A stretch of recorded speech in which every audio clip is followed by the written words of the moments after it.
ओम शांति। आज का भगवद गीता का श्लोक है दूसरे अध्याय का 51 नंबर श्लोक, अध्याय सेकंड, श्लोक नंबर 51।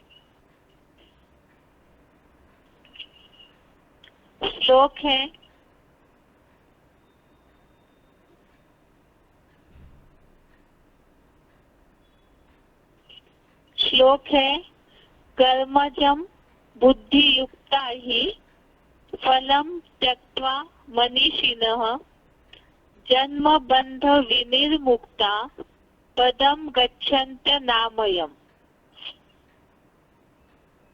श्लोक दोबारा। कर्मजं बुद्धियुक्ता हि फलं त्यक्त्वा मनीषिणः जन्म बंध विनिर्मुक्ता पदम गच्छन्ति अनामयम्। संधि विच्छेद है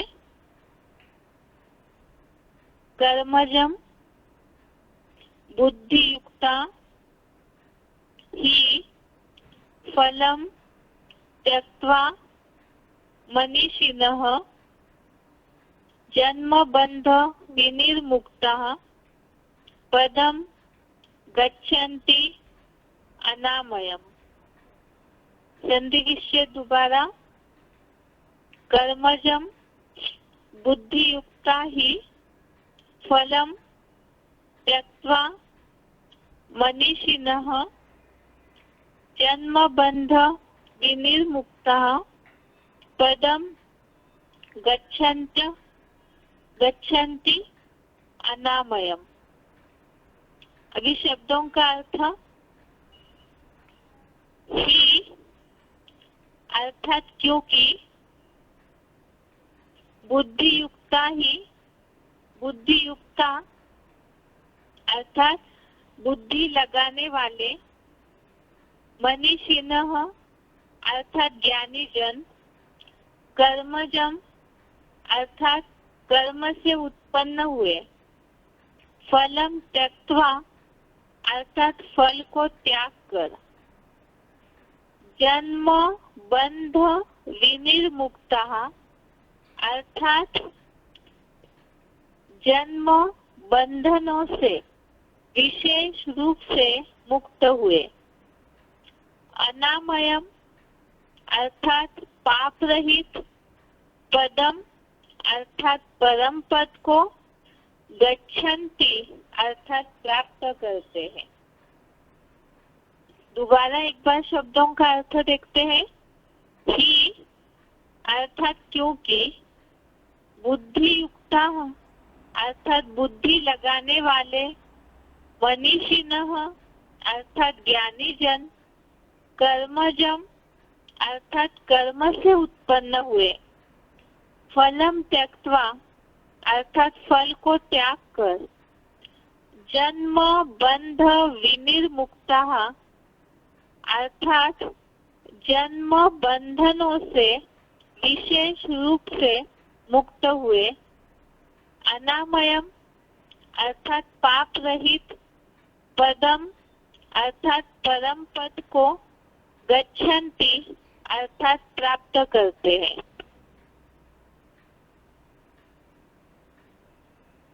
श्लोक का अर्थ है क्योंकि बुद्धि लगाने वाले ज्ञानी जन कर्म से उत्पन्न हुए फल को त्याग कर, जन्म बंधनों से विशेष रूप से मुक्त हुए, पाप रहित परम पद को प्राप्त करते हैं। बुद्धि लगाने वाले ज्ञानी जन कर्म से उत्पन्न हुए फल को त्याग कर, जन्म बंधनों से विशेष रूप से मुक्त हुए, पाप रहित परम पद को प्राप्त करते हैं। अभी तक जैसे कर्मों की गति बताते आए हैं श्लोक में, जो हमने समझा अभी तक 2-4 दिन के श्लोक में, कि श्रीमत अनुसार ही कर्म योग में ही अधिकार है, ऐसे भगवान ने अर्जुन को बताया। उसके साथ बुद्धियोग परमात्मा में लगाने सिवाय अगर कर्म करते हैं तो नीचा है वो कर्म, शुद्र कर्म बताया। और सफलता असफलता में भी समान रहने के लिए अर्जुन को बताया। इसी तरह से ही जैसे कल के श्लोक में हमने देखा, कर्मों में कुशलता ही योग है, अर्थात कर्म और योग इकट्ठा ही होना है। जैसे कल अव्यक्तवाणी का पॉइंट भी हमने देखा था, ऐसे नहीं कहा जाता है बैठा बैठा योगी, कर्म योगी बोला है, अर्थात कर्म करते हुए उसमें याद समाई हुई होनी चाहिए, तब ही वो कुशलता पूर्वक कर्म हो सकता है। इसी तरह से आज के श्लोक में ये बात बताई कि ऐसे जो कर्म योगी है, ऐसे ज्ञानी जन है, वो कर्म से उत्पन्न हुए फल को त्यागते हैं, और फल को जब त्यागते हैं तो उसका परिणाम स्वरूप जन्म बंधनों से विशेष रूप से मुक्त हुए। अर्थात भगवत गीता में गीता ज्ञान कलयुग के अंत में अर्जुन को सुनाया गया है, क्योंकि जन्म बंधनों से, जन्मों से जो बंधन निर्माण होते हैं अर्थात दुख निर्माण होते हैं, उससे विशेष रूप से मुक्त हुए। जब कर्म से उत्पन्न हुए फल को त्यागेंगे और ऐसे ज्ञानी जन जो कर्म और योग को अलग नहीं करते हैं, तो ऐसे कर्म योगी ज्ञानी जन जन्म बंधनों से विशेष रूप से मुक्त होकर पाप रहित होंगे और परम पद को प्राप्त करेंगे, जो कि इस ईश्वरीय पढ़ाई का लक्ष्य है। परम पद अर्थात देवता पद, उसे प्राप्त करेंगे जो ईश्वरीय पढ़ाई का लक्ष्य है। और भगवान जो अर्जुन को बता रहे हैं गीता ज्ञान, तो उसका भी वही लक्ष्य है। एक बार इस श्लोक के अर्थ को क्लैरिफिकेशन से ही देखते हैं, क्योंकि शिव बाबा से बुद्धि लगाने वाले ज्ञानी जन विश्व कल्याण के कर्म से उत्पन्न हुए फल को त्याग कर जन्म जरा मरण आदि बंधनों से विशेष रूप से मुक्त हुए, पाप रहित अतीन्द्रिय सुख वाले कलातीत विष्णु लोकीय परम पद को वैकुंठ में प्राप्त करते हैं। एक बार दोबारा अर्थ देखिए क्लैरिफिकेशन सहित, क्योंकि शिव बाबा से बुद्धि लगाने वाले ज्ञानी जन विश्व कल्याण के कर्म से उत्पन्न हुए फल को त्याग कर जन्म जरा मरण आदि बंधनों से विशेष रूप से मुक्त हुए, पाप रहित अतीन्द्रिय सुख वाले कलातीत विष्णु लोकीय परम पद को वैकुंठ में प्राप्त करते हैं। अर्थात सबसे पहले तो यहाँ पुरुषार्थी जीवन की स्टेज बताई है। पुरुषार्थी जीवन में इस स्टेज तक पहुँचने के लिए 2-4 श्लोक में पहले से ही कर्मों की गति बताई, जो अभी भी हमने सुना कि पहले तो श्रीमत अनुसार कर्म योग में ही तेरा अधिकार है। दूसरी बात बताई, इसका मतलब ये नहीं है कि कर्म सन्यासी बनना है। जैसे जो श्लोक हमने देखा था कर्म ने वाधिका रस्ते, इस श्लोक में भगवान ने अर्जुन को ये बात खास बताई है, कर्म योग में ही तेरा अधिकार है श्रीमत अनुसार, और कर्म फल में नहीं है। और इसका मतलब हठयोगी भी नहीं बनना है। तो दूसरी बात बताई कि समत्व ही योग है, सफलता असफलता अर्थात इस रिजल्ट की परवाह नहीं करनी है, तो कर्म फल में बुद्धि नहीं लगानी है। और भगवान को याद किए बिना कर्म करते हैं तो नीचा है। इसमें बताया ये सारी अवस्थाओं से जब पार होते जाएंगे पुरुषार्थी जीवन में, जैसे भगवान ने अर्जुन को विधि बताई कर्म करने की, क्योंकि एक कर्म की थ्योरी में कहीं ना कहीं पुरुषार्थी जीवन में अटकते हैं। इसीलिए कर्मों की थ्योरी को ही समझाया कि भगवान को याद किए बिना भी कर्म करते हैं तो नीचा हो जाएगा, अर्थात उससे वैसे ही नीच पने की, कंजूस पने की, जो बताया कर्म फल के इच्छुक जो है वो कंजूस है, तो वैसी शूटिंग होगी। और साथ में ही वो विश्व कल्याणार्थ कुछ करेंगे नहीं क्योंकि स्वार्थ भरा हुआ है। और यहाँ तो आज के श्लोक में और भी उससे आगे की स्टेज बताई। इसमें पुरुषार्थ की लास्ट स्टेज है जो बताया कि शिव बाबा से बुद्धि लगाने वाले ज्ञानी जन, अर्थात जो कर्मयोगी बने हैं, जो ज्ञानी बने हैं, ऐसे विश्व कल्याण के कर्म से उत्पन्न हुए फल को त्याग कर, तो विश्व कल्याण के कर्म से उत्पन्न हुए फल को त्याग कर, इसका मतलब अर्थात पहले जो श्लोक हमने कर्मण्य वाधिका रास्ते का पढ़ा उसमें बोला है सांसारिक फल को त्यागना। सांसारिक फल को त्यागना अर्थात देह, देह के संबंधी, देह के पदार्थ या तो भौतिक दुनिया से जो कुछ भी सुख मिलता है तो वो सारे फल को त्यागने के लिए उसमें बताया है। वो बात तो खास पुरुषार्थ की पहली स्टेज है, लेकिन जहाँ ये सब बातें समझते समझते कर्मों में कुशलता ही योग है, इस स्थिति तक पहुँचते हैं। दुनियावी जो कर्म है तो कल के श्लोक में बताया अच्छे या बुरे समझे जाने वाले कर्म, अर्थात दान धर्म ये अच्छे समझे जाते हैं दुनिया में, और रिश्वत चोरी चकारी ये बुरे माने जाने वाले कर्म। बुद्धि योगी इन दोनों कर्मों को छोड़ देता है, अर्थात तो केवल ईश्वरीय सेवा का जो कर्म है उसी में ही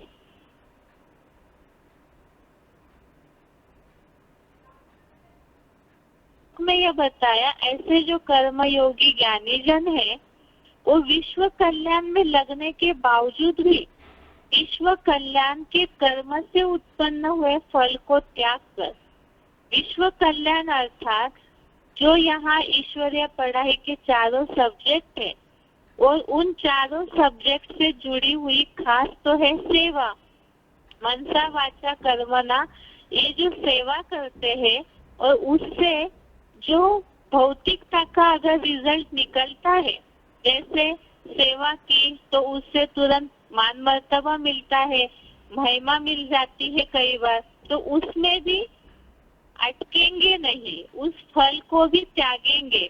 अर्थात जैसे हमने बेसिक कोर्स में पढ़ते समय श्लोक में पढ़ा था कि जो योगी है जिन्हें अतिप्रिय सुख की परिभाषा पता चल जाती है, उसकी अनुभूति होने लगती है, तो परमार्थ को देख करके बाकी जो भी भौतिक दुनिया के सुख है उससे अपने आप ही उनकी बुद्धि हट जाती है।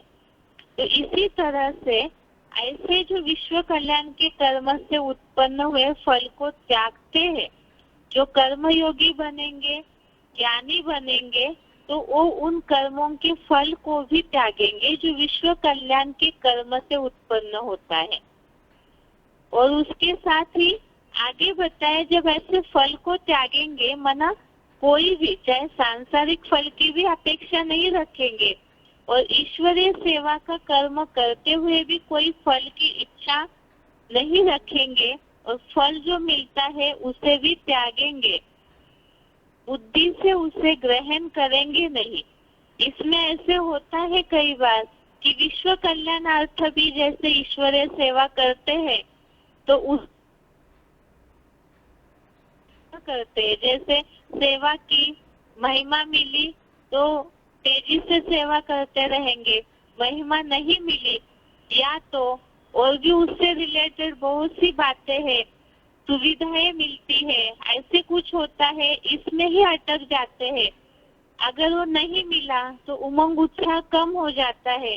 तो ये है सेवा से मिला फल, और उसको भी जो त्यागते हैं तो उनके लिए बताया कि जन्म जरा मरणादिक बंधनों से विशेष रूप से मुक्त हुए। अर्थात कलयुग में तो जन्म, जरा अर्थात बुढ़ापा और मरण। कलयुगी दुनिया में ये तीनों ही बंधन है। बंधन इसलिए है क्योंकि कहीं ना कहीं व्यक्ति अटका हुआ रहता है इसमें, और साथ में इससे जो दुख निर्माण होते हैं, बुढ़ापे का दुख है, जन्म के बाद जो जीवन जीते हैं उसमें भी देहभान के कारण बहुत सारे बंधन है, और मरण आदि का बंधन है। तो ये कलयुगी दुनिया में देह के पिंजरे में बंध गए तो ये सारे बंधन आते हैं। लेकिन जिन्होंने सांसारिक कर्म फल को भी त्यागा है और विश्व कल्याण के कर्म से उत्पन्न हुए फल को भी त्यागा है, अर्थात केवल कर्म करना, इसे ही ईश्वरीय सेवा का कर्म करना, उसे ही महत्व देते। वो कर्म कौन सा? इसे भी हमने समझा कर्म योगी बनकर, जिसमें याद, शिव बाबा की याद जुड़ी हुई है और साथ में ज्ञान अर्थात समझ भी है। तो ये दोनों की जोड़ के साथ जो कर्म करते हैं तो ऐसी आत्माएं कर्मातीत बन जाती है, बंधनों से विशेष रूप से मुक्त हुए। अर्थात इन सारे बंधनों का उनके ऊपर असर नहीं होगा, उससे वो मुक्त हो जाते हैं। जब कर्म से अतीत स्टेज बन जाएगी तो संकल्पों पे भी उसका प्रभाव पड़ेगा, क्योंकि कर्म और संकल्प ये दोनों अरस परस है।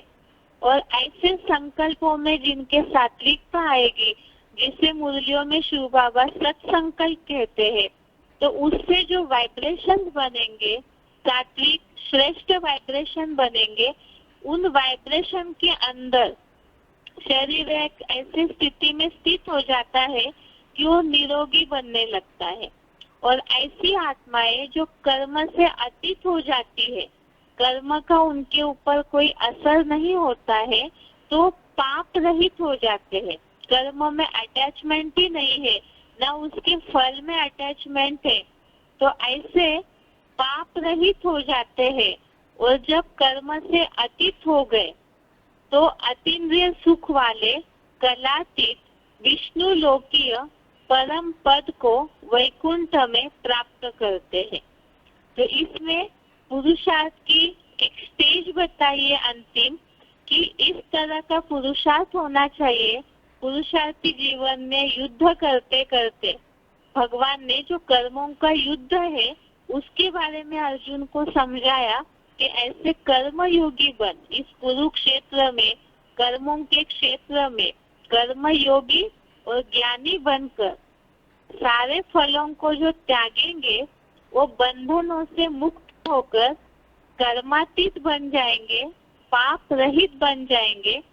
और जैसे देवताओं का कर्म अकर्म होता है, उसका कोई पाप नहीं बनता, तो ऐसे पाप रहित होकर के संगम युगी स्वर्ग में ही अतीन्द्रिय सुख वाले, यहाँ जन्म, जरा, मरणादिक बंधनों से विशेष रूप से मुक्त हुए, अर्थात जीवन मुक्त अवस्था, जो शिव बाबा ने लक्ष्य दिया हुआ है, गीता ज्ञान अमृत जो धारण करेंगे बुद्धि से अपने जीवन में, पुरुषार्थी जीवन में, तो अमर पद को पाते हैं।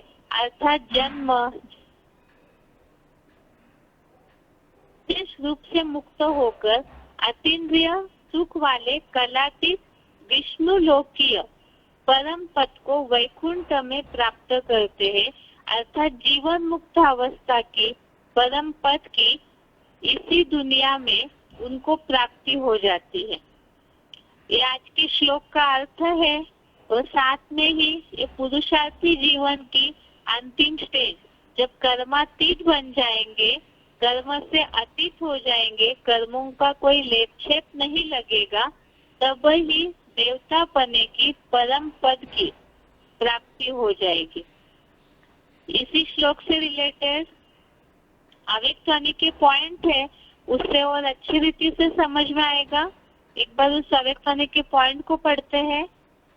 पहले तो श्लोक का उच्चारण सुनते हैं, उसके बाद पॉइंट देखेंगे।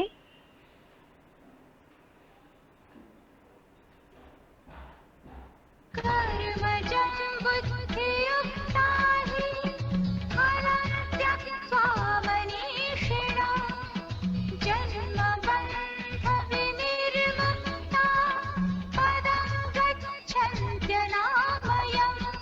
क्योंकि शिव बाबा से बुद्धि लगाने वाले ज्ञानीजन विश्व कल्याण के कर्म से उत्पन्न हुए फल को त्याग कर जन्म जरा मरणादिक बंधनों से विशेष रूप से मुक्त हुए पाप रहित अतीन्द्रिय सुख वाले कलातीत विष्णु लोकीय परम पद को वैकुंठ में प्राप्त करते हैं।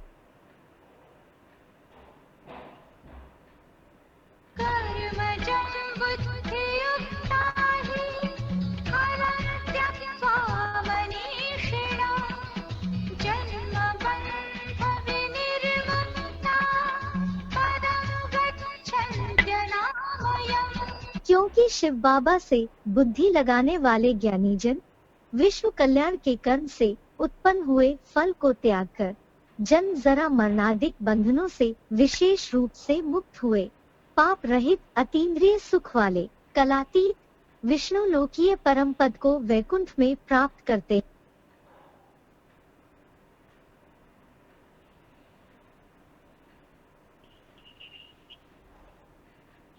अव्यक्तवाणी का पॉइंट है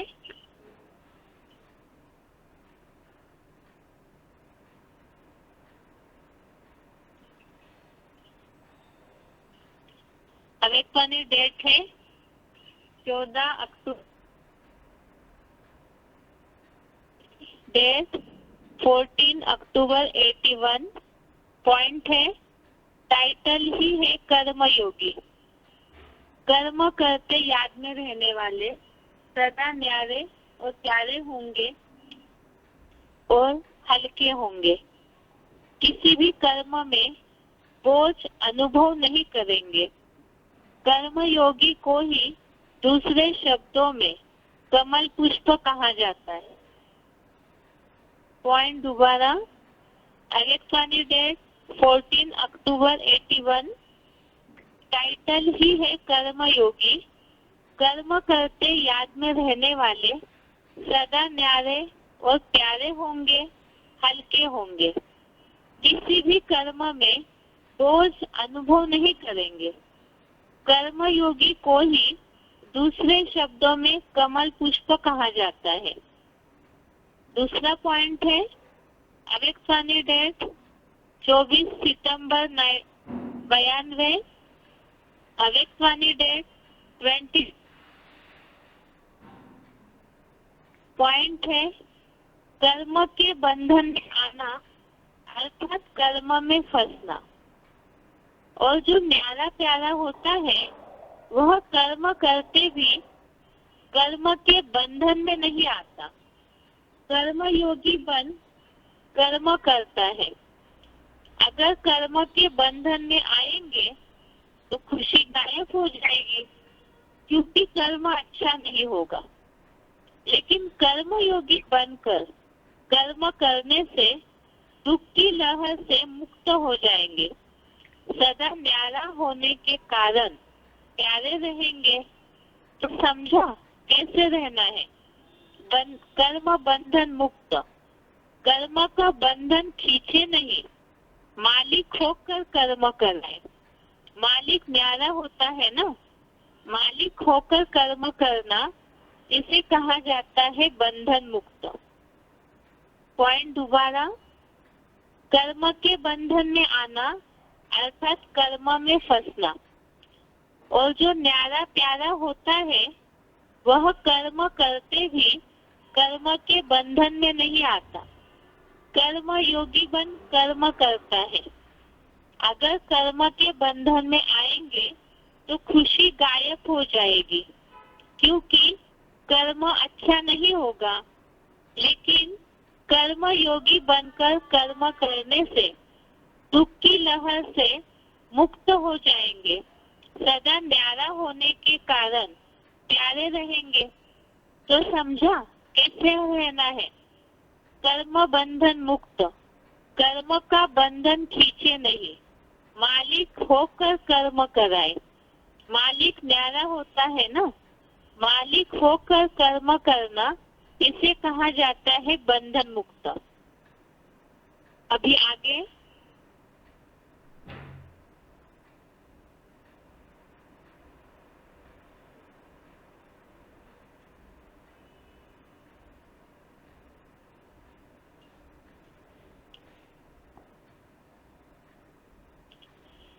कर्म के बंधन से मुक्त, इसको ही कर्मातीत कहते हैं। कर्म से अतीत हो जाओ, कर्म से न्यारे नहीं, कर्म के बंधन में फंसने से न्यारे, इसको कहते हैं कर्मातीत। कर्मयोगी स्थिति कर्मातीत स्थिति का अनुभव कराती है। आवेशवाणी डेट है 23 जनवरी 87। आवेशवाणी डेट 23 जनवरी 87। पॉइंट दोबारा, कर्म के बंधन से मुक्त, इसको ही कर्मातीत कहते हैं।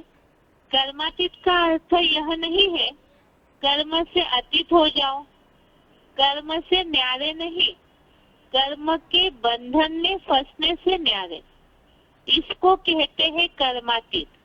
कर्मयोगी स्थिति कर्मातीत स्थिति का अनुभव कराती है। आगे का पॉइंट है अवेशवाणी 22 नवंबर 72।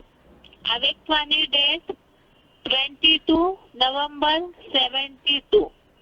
पॉइंट है, जैसे पार्ट बजाते समय चोला धारण करते हो, कार्य समाप्त हुआ, चोला उतारा, 1 सेकंड में धारण करेंगे, 1 सेकंड में न्यारे हो जाएंगे।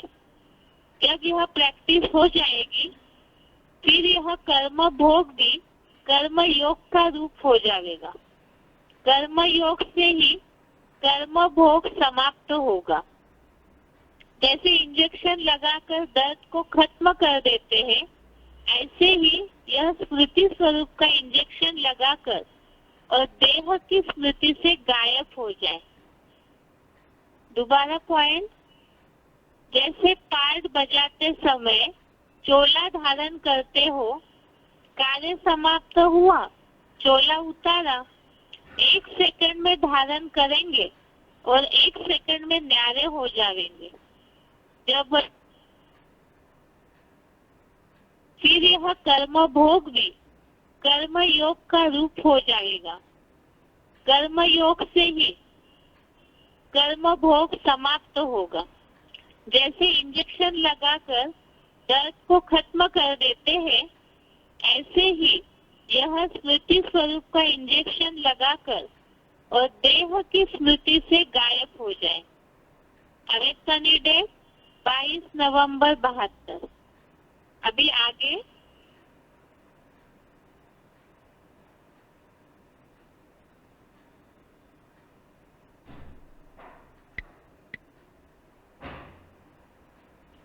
पॉइंट है 18 दिसंबर 87।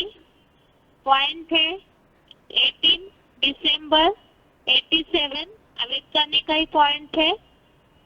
कर्मातीत अर्थात कर्म करते हुए कर्म के बंधन से परे। एक है बंधन और दूसरा है संबंध। कर्मेंद्रियों द्वारा कर्म के संबंध में आना अलग चीज है, कर्म के बंधन में बंधना वह अलग चीज है। कर्म बंधन कर्म के हक के फल के वशीभूत बना देता है।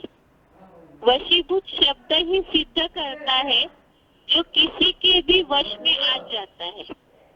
वश में आने वाले भूत के सब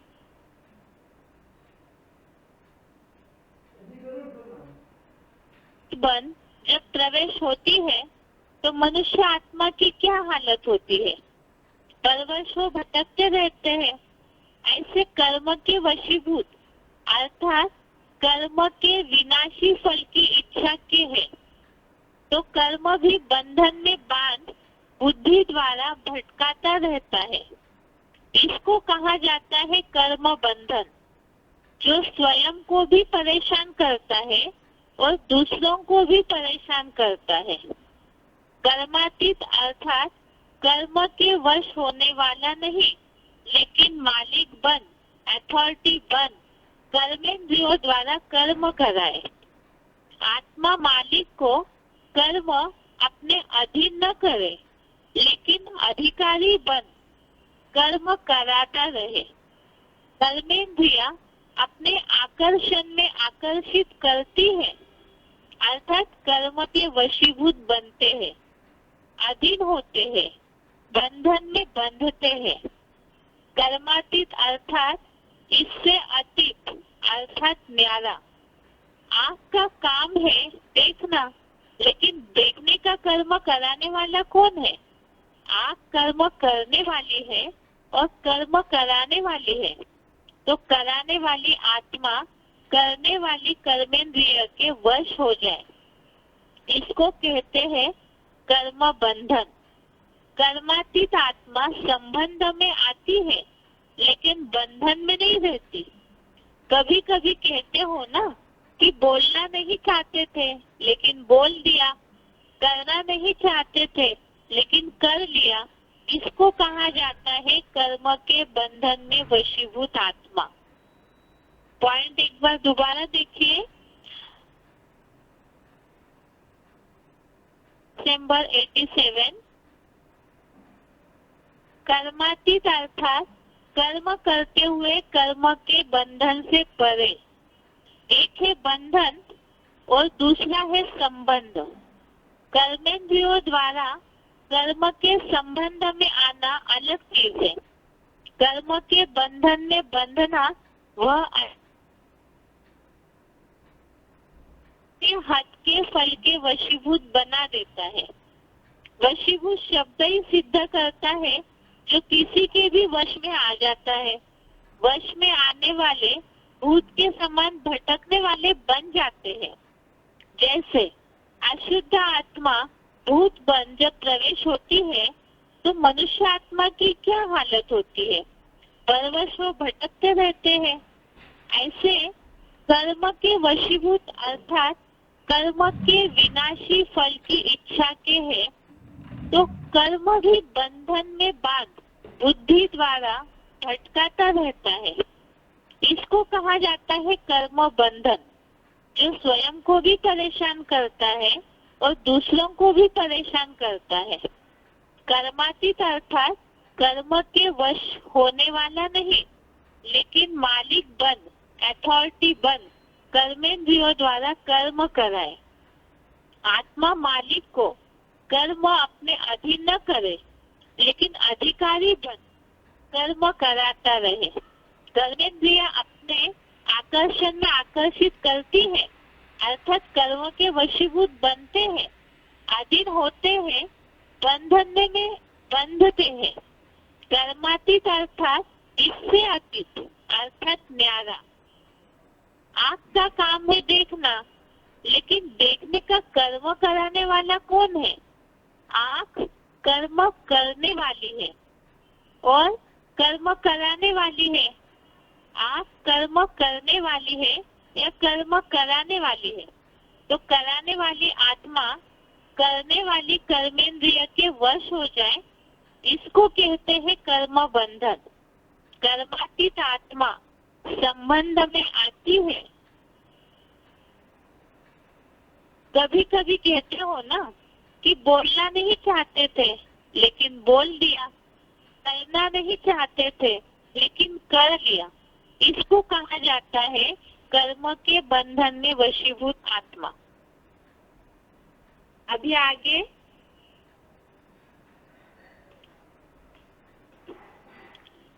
आज के श्लोक से रिलेटेड ही सिलेक्टेड पॉइंट है।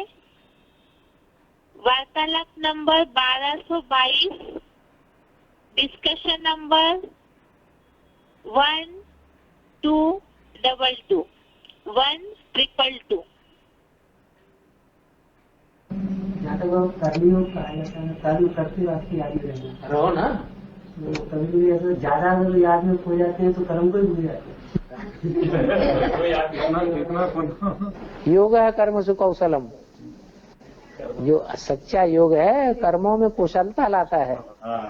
कर्म जो है अच्छे बनते हैं, श्रेष्ठ बनते हैं। दूध फैल गया तो कर्म क्या हुआ कि हम बाबा की याद में दूध गर्म कर रहे थे, वो क्या तुम्हारा बाबा की याद कैसी है तो दूध लुढ़क गया। महबूबा की याद में इतना खोया हुआ है कि उसको चलते हुए कोई मतलब दिखाई नहीं पड़ा। तो दिखाई नहीं पड़ी तो कभी तो कुछ हुआ नहीं। कर्म तो करिए, आने जाने का कर्म कर रहा है, आंखों को खुली रखने का कर्म कर रहा है या बंद रखने का कर्म कर रहा है? तो फिर ऐसे कैसे कह दिया कर्म नहीं कर रहा है? लेकिन कर्म का जो फल है वो नहीं मिला। कर्म अकर्म हो गया, ऐसी स्थिति में न पाप कर्म बने न पुण्य कर्म बने। कोई भी काम ऐसी स्थिति में रहकर संपन्न किया जा सकता है पूरा, थोड़े समय के लिए मन निकाल हो जाता है पावरफुल आदमी। लेकिन काम कर रहे हैं, कोई भी काम कर रहे हैं लंबे आप जिस व्यक्ति से बात कर रहे हैं उसने आपकी कॉल को होल्ड पर रखा है, कृपया लाइन पर बने रहें। The person you are speaking with has put your call on hold. Please stay on the line. आप जिस व्यक्ति से बात कर रहे हैं उसने आपकी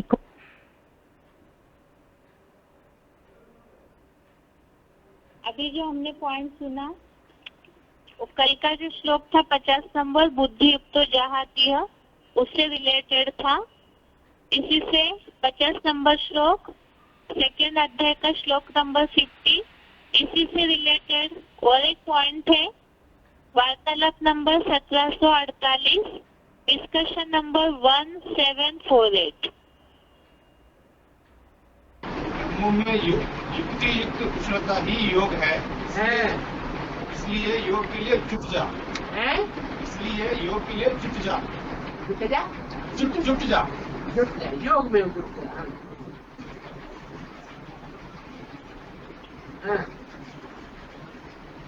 युक्ति युक्त कुशलता कैसे है? युक्ति युक्त कुशलता मतलब अरे युक्ति नहीं जानते बाबा, 20 बार बोलते हैं युक्ति से काम करो।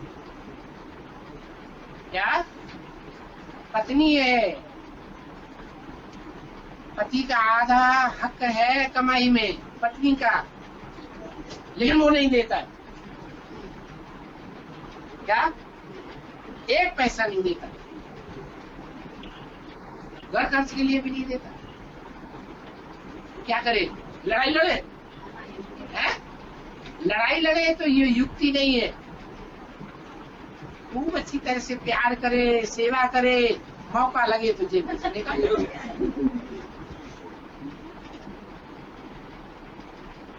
पुरुषों को अक्सर करके आलस्य आता है, ये चीज उठा देना, वो चीज उठा देना, तिजोरी में नोटों की गद्दी पड़ी है उठा देना। नोटों की गद्दी उठाई, 2 डंडी उधर फेंक दिया, लो ताला लगा दिया, चाबी दे दी, तो गद्दी उठा के अपने काम पे लाई। युक्ति है या पाप किया? अरे बोलो ना, ये पाप है या पुण्य है या युक्ति है? युक्ति है, अपना हिस्सा लेना है कि नहीं लेना? झगड़े से लेना अच्छा या युक्ति से लेना अच्छा है? युक्ति से लेना चाहिए। पता चले तो बाद में तो झगड़ा होगा, है पता चलने के बाद में तो झगड़ा होगा। झगड़ा खाई का भाई, दुकान में नहीं रहते हो क्या? दुकान में रह करके तुमसे गलती नहीं हो सकती है क्या?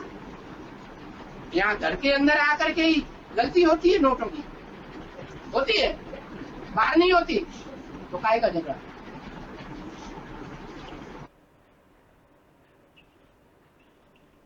आगे आज के श्लोक से रिलेटेड पॉइंट है selected point number 62, selected point number 62, BCD 535 से लिया हुआ। तो जब इस सृष्टि पर वो आता है तो हमको यही सिखाता है। क्या सिखाता है? कि कर्म तो भल करो, सन्यासियों के मिसल कर्म धारा नहीं छोड़नी, कर्म सन्यासी नहीं बनना है, लेकिन क्या करना है? श्रेष्ठ कर्म। मेरी याद में रह करके कर्म करोगे तो तुमको भी कर्म का लेप छेप नहीं लगेगा, तुमको कर्म का लगाव नहीं लगेगा। क्या? जैसे मैं कर्म करता हूँ तो मेरे को किसी का लगाव नहीं लगता, मेरे को किसी की याद नहीं आती, ऐसे ही तुमको भी कर्म का लेप छेप नहीं लगे। इसलिए आकर के बताता है कि मुझे याद करो।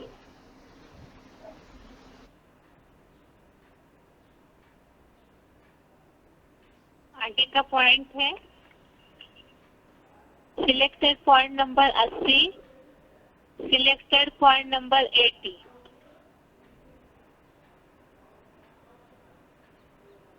कर्म किया और कर्म का फल नहीं आया,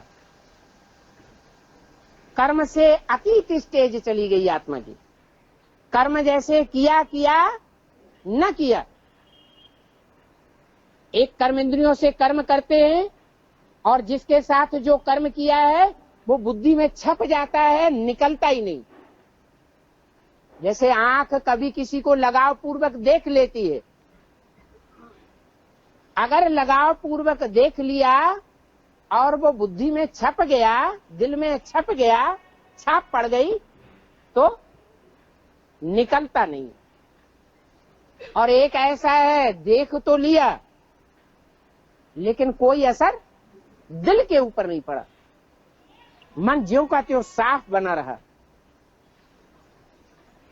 कोई दाग भी नहीं आया, तो उसको कहेंगे कर्मातीत। देखते हुए न देखना।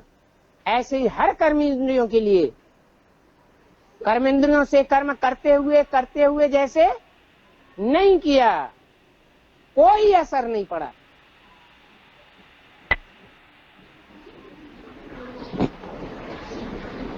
तो पवित्र आत्मा बनी होगी तब तो ऐसी स्टेज बनेगी। अगर अपवित्र होगी, कट चढ़ी हुई होगी देह भान की, तो देह की कशिश खींचेगा या नहीं खींचेगा?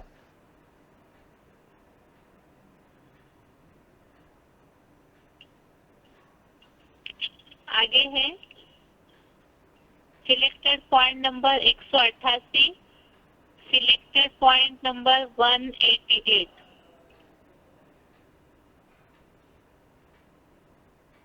अंत में 8 ही निकलेंगे जिनकी निरंतर याद की स्टेज होगी।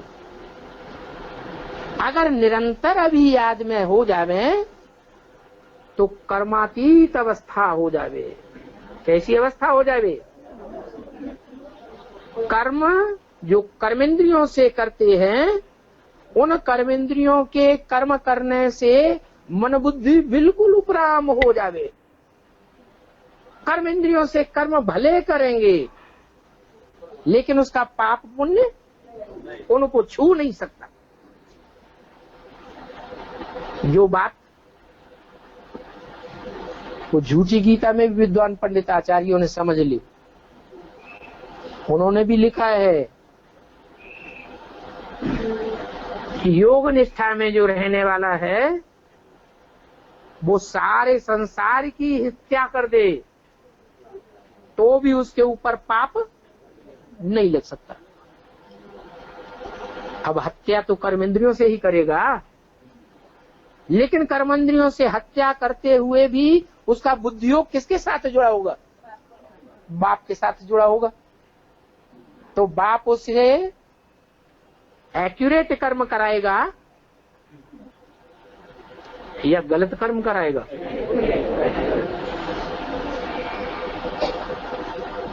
कभी विनाश भी जरूरी है या नहीं है? तो जब विनाश जरूरी है तो विनाश कराया।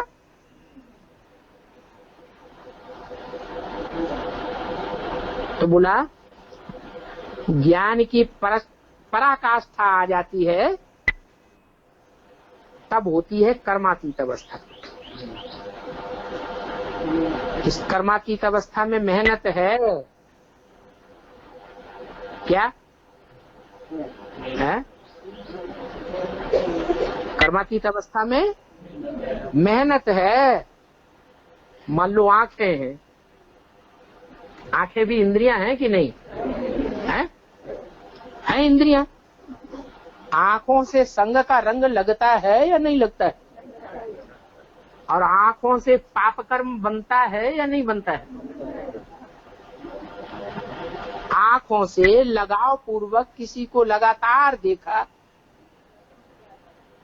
तो जिसको देखेंगे अगर वो थोड़ी अबला आत्मा है तो प्रभाव में आवेगी या नहीं आवेगी? और जो प्रभाव में आवेगी उसको याद आएगा कि नहीं आएगा? फिर वो याद सताएगी या नहीं सताएगी? है? फिर वो याद सताएगी। और जब देहधारी की याद लगातार सताएगी तो पाप कर्म बनेगा, पुण्य कर्म बनेगा। तो जिसने ये दुष्कर्म किया और जिसने कराया, दोनों को पाप लगेगा कि एक को लगेगा? दोनों को पाप लगेगा। अब वो तथाकथित जो ब्राह्मण योग लगाते हैं वो तो 4-4 घंटे 8-8 घंटे सारी रात याद में बैठ जाते हैं और आंखों से एक दूसरे को देखते रहते हैं। तो कम उम्र की कन्याएं माताएं, उनकी दृष्टि विचलित होती होगी या नहीं होती होगी? फिर वो भागेंगी या नहीं भागेंगी? आश्रम का नाम बदनाम होगा या नहीं होगा? आश्रम का नाम बदनाम होगा। बाप का नाम ब्रह्मा की दाढ़ी की लाज कहेंगे नहीं रखी। तो इंद्रियों से पाप कर्म भी होता है और इंद्रियां पाप पुण्य से परे भी हो जाती है। वो कब होंगी? बाप की निरंतर याद रहे। क्या? निरंतर याद रहे तो उस दृष्टि से जो 8 निकलेंगे वो देखेंगे कोई को तो भी उनका कोई पाप नहीं बनेगा। क्यों? क्योंकि ऐसी अवस्था कर्मातीत स्टेज बनाई हुई है।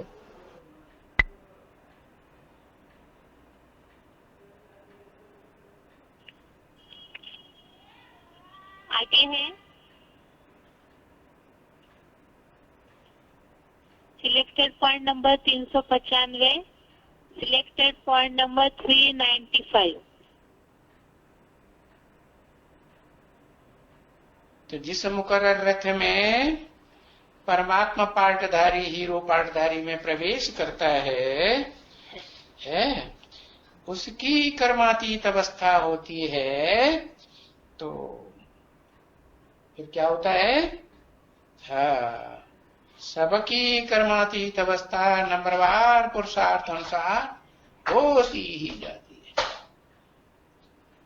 पहले बीज रूप आत्माओं की होती है, फिर आधार मूर्त जड़ों की होती है, फिर वृक्ष में जो भी तना है, टनी टहनी है, पत्ते हैं, कलियां हैं, फूल हैं, फल हैं, सबका कल्याण होगा कि नहीं होगा? सबका कल्याण होता है, सबकी कर्मातीत अवस्था। कर्मातीत अवस्था की निशानी क्या होगी? पहली निशानी है निर्वाण धाम वासी, निर्वाण स्टेज। अपने शास्त्रों में 4 मनुष्य के जो पुरुषार्थी रूप हैं वो गाए हुए हैं ना।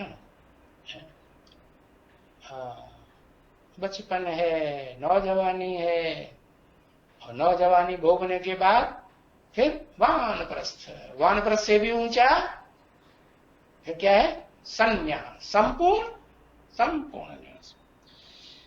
तो कर्मातीत अवस्था की यादगार है निर्वाण धाम वासी। क्या फिर वाणी चलेगी? वाणी चलेगी? फिर वाणी नहीं चलती। तो निर्वाण धाम जाकर के निर्वाण पद पाएंगे। तो निर्वाण पद पाने के लिए, वाणी से परे की स्टेज का पद पाने के लिए, जहां इशारे से ही सारी बात सबको समझा सके, है ना, ऊंची स्टेज है ना, उसके लिए मेहनत तो करनी पड़ेगी ना।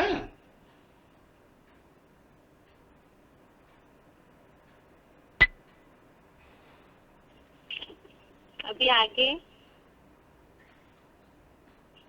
Selected point number 629, selected point number 629।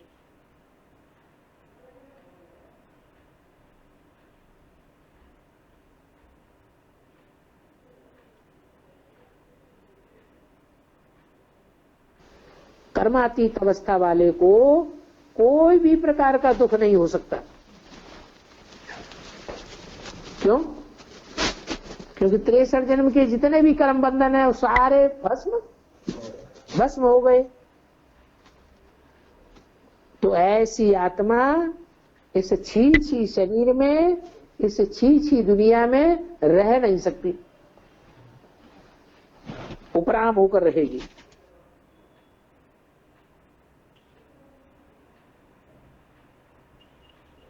अभी आगे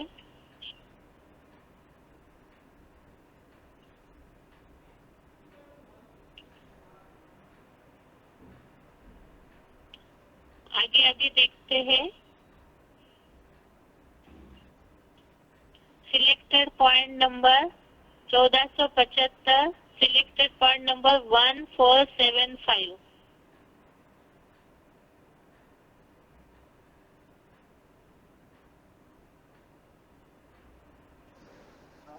हाँ, की जो कर्मा की व्यवस्था जब बनती है तो 2,500 साल तक चलती है। जो व्यवस्था है, हाँ, एक बार बन जाती है तो 2,500 साल तक चलती रहती है। मतलब जो कर्मातीत अवस्था इस समय बन जाती है लास्ट में, संगम के लास्ट में, वो 2,500 साल काम करती है। उस समय बनने वाली होती है, जिस समय कर्मातीत अवस्था बनने वाली होती है, उस समय के आसपास का अनुभव क्या होता है? जिस समय कर्मातीत, जो कर्मातीत अवस्था को पहुंच जाएगा वो चाहे अच्छे कर्म करे चाहे बुरे कर्म करे, चाहे पाप कर्म करे कर्म इंद्रियों से दुनिया के नजरों में, और चाहे पुण्य का कर्म करे, उसके ऊपर कोई लेप छेप नहीं लगेगा, उसकी अवस्था खराब नहीं होगी, वो सदैव खुशी में हर्षित रहेगा। जैसे बोला है, जो आत्मनिष्ठ हो जाता है वो सारे संसार की हत्या कर दे तो भी उसके ऊपर कोई पाप नहीं लगता। ये खुशी ही इस बात का प्रमाण है, तौल है कर्मातीत अवस्था होने की।